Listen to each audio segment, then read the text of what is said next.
തിരുവനന്തപുരത്തെ IB ഉദ്യോഗസ്ഥരുടെ ആത്മഹത്യയിൽ പരാതിയുമായി കുടുംബം. മകൾ സാമ്പത്തിക ചൂഷണത്തിന് ഇരയായി എന്നാണ് കുടുംബത്തിന്റെ ആരോപണം. ശശിനാരായണൻ ഉണ്ട് വാർത്തയുടെ വിശദാംശങ്ങളുമായി. ശശിനാരായണൻ, ഈ ദുരൂഹത ഉണ്ട് ഈ ആത്മഹത്യയിൽ, പ്രത്യേകിച്ച് മറ്റൊരു യുവാവുമായി അടുപ്പത്തിലായിരുന്നു എന്ന തരത്തിലുള്ള നിഗമനത്തിലേക്കൊക്കെ പോലീസ് പ്രാഥമികമായി എത്തിയ പശ്ചാത്തലമുണ്ട്. സാമ്പത്തികമായ ചൂഷണം കൂടി ഉണ്ടായി എന്നാണല്ലോ ഇപ്പോൾ കുടുംബം പറയുന്നത്. എന്താണ് വിവരങ്ങൾ?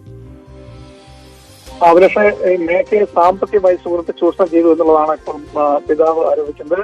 നിലവിൽ ഓരോ മാസവും ശമ്പളം കിട്ടുമ്പോഴെല്ലാം ഈ സാലറിയുടെ പൈസയെല്ലാം സുഹൃത്തായ മലപ്പുറം സ്വദേശി IB ഉദ്യോഗസ്ഥനായ സുഹൃത്താണ് ഈ പണം വിനിയോഗിച്ചത്. മരിക്കുന്ന സമയത്ത് മകളുടെ അക്കൗണ്ടിൽ കേവലം 80 രൂപ മാത്രമേ ഉള്ളൂ എന്നാണ് പിതാവ് വ്യക്തമാക്കിയിരിക്കുന്നത്. അത്തരത്തിൽ സാമ്പത്തികമായും ഈ മേഘയെ നിരന്തരം ചൂഷണം ചെയ്തു എന്ന് പറയുന്നത് പല സ്ഥലങ്ങളിൽ നിന്നും ATM കാർഡ് ഉപയോഗിച്ചാണ് ഇത്തരത്തിൽ പണം എടുത്തിട്ടുള്ളത്. അത് മേഘയുടെ അറിവോടുകൂടിയാണ് എന്നുള്ളതാണ് വ്യക്തമാക്കിയെങ്കിലും ഈ സൗഹൃദത്തിനപ്പുറത്തേക്ക് സാമ്പത്തിക ചൂഷണത്തിന് മകളെ വിധേയമാക്കിയെന്നുള്ള ആരോപണം മേഘയുടെ പിതാവ് മധുസൂദൻ ആരോപിക്കുന്നു.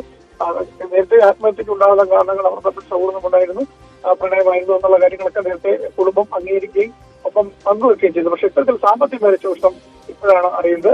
മേഘയുടെ റൂമിലെ ലാപ്ടോപ്പും മറ്റു കാര്യങ്ങളെല്ലാം തെളിവായി ഉണ്ട്. അത് പരിശോധിച്ചതിന് ശേഷമായിരിക്കും മറ്റെന്തെങ്കിലും കാര്യം കൂടി ഇതിനകത്തുണ്ടോ എന്നുള്ള കാര്യങ്ങൾ വ്യക്തമാക്കുക എന്നുള്ള കാര്യമാണ് ഇപ്പോൾ പിതാവ് പറഞ്ഞിരിക്കുന്നത്. എന്തായാലും പോലീസിനെ സംബന്ധിച്ചുള്ള പരാതി നൽകിയിട്ടുണ്ടെന്ന് പറയുന്നു. അഭിലാഷ്, മേഘ സാമ്പത്തിക ചൂഷണത്തിനും ഇരയായിട്ടുണ്ട് എന്നാണ് കുടുംബത്തിന്റെ ആക്ഷേപം. ആ പ്രതികരണത്തിലേക്ക് നമ്മൾ ഇപ്പോൾ പരാതി കൊടുത്തിരിക്കുന്ന പേട്ട പോലീസ് സ്റ്റേഷനിലും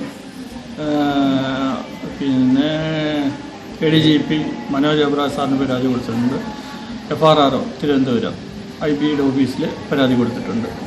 അപ്പോൾ നമുക്ക് കിട്ടിയ എവിഡൻസ് ലാപ്ടോപ്പ് നമ്മുടെ കയ്യിലായിരുന്നു. അത് നമ്മുടെ കയ്യിൽ മീൻസ് അവിടെ റൂമിലുണ്ടായിരുന്നു. അത് അവർക്ക് ഹാൻഡ് ഓവർ ചെയ്തിട്ടുണ്ട്. പിന്നെ മൊബൈൽ ഓൾറെഡി അവരുടെ കയ്യിലുണ്ട്. അപ്പോൾ ഇതൊക്കെ ഇനി ഫോറൻസിക് ലാബിലേക്ക് അയക്കണമെന്നാണ് അവിടെ നിന്ന് അറിഞ്ഞത്. അപ്പോൾ അതിന് ശേഷം മാത്രമേ അതിൻ്റെ ഡീറ്റെയിൽസ് നമുക്ക് കിട്ടുകയുള്ളൂ.